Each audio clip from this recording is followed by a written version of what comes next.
Hello guys. Andito ako guys. Ang lakas ng hangin din guys. Bukid. Kita nyo naman guys oh. Ang lakas ng hangin mga guys. May bagyo po kasi guys. Kanina.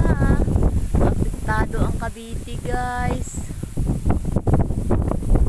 Makain ako sa aking alaga guys.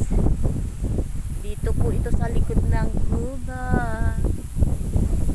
Ayan guys. Sobrang lakas ng hangin din guys. Ayan guys. Sa takong panahon guys.